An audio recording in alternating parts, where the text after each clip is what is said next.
ओम नमः शिवाय। मैं पंडित यज्ञेश शास्त्री त्र्यंबकेश्वर से आपको आज जानकारी देंगे कि राहु केतु का पूजन किस प्रकार से किया जाता है। राहु केतु का पूजन और कालसर्प दोष में क्या फ़र्क है। राहु केतु जो शांति होती है उसे ही कालसर्प कहा जाता है।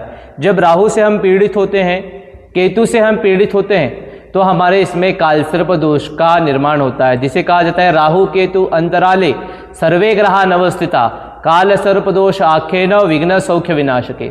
जब राहु केतु के अंतराल में जब सब ग्रह आ जाते तो आपके पत्रिका में कालसर्प दोष का निर्माण होता है।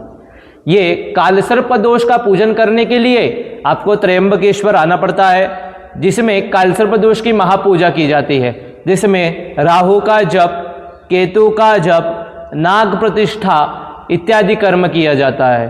तो इससे जप के कितने गुना जप करना चाहिए हमें, ये हमें कलयुग में बताया गया है। 4 गुना जप हमको करना चाहिए ब्राह्मण द्वारा।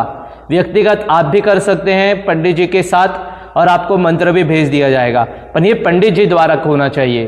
क्यों? क्योंकि ये मंत्र अच्छे से उच्चारण होना चाहिए। इसे आप भी लर्न कर सकते हैं, आप रोज भी जप कर सकते हैं, पर पंडित जी द्वारा करते हैं तो आपको फल की प्राप्ति होती है, उनकी पुण्य की प्राप्ति होती है, और आपके दीर्घ आयु के लिए भी अच्छा माना जाता है।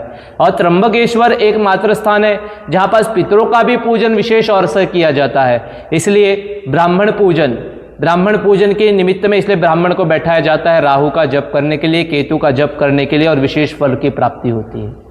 जिसमें काल का पूजन किया जाता है, सर्प का पूजन किया जाता है, और 36 नाग नागिन का प्रतिष्ठा किया जाता है।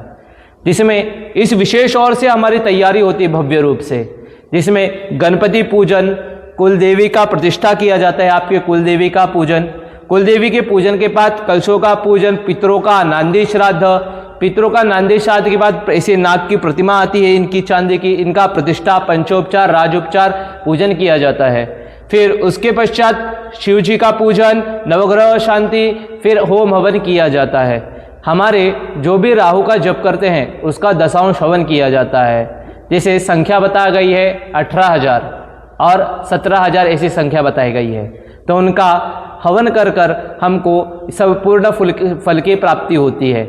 इसके पश्चात नाग नागिन के जोड़े दिए जाते हैं, उसे आपको कुशावर्त कुंड में विसर्जन करना पड़ता है, गोदावरी तीर्थ में।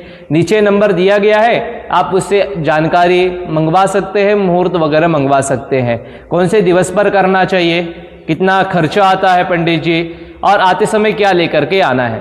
आते समय आपको मात्र अपने घर से जन्म कुंडली लानी है, पूजन में बैठने के लिए वस्त्र लेकर के आना है, सफ़ेद धोती गमछा लेकर के आएंगे तो ठीक है, नहीं तो 250-300 रुपये में यहाँ पास आपको दिलवा दिया जाएगा।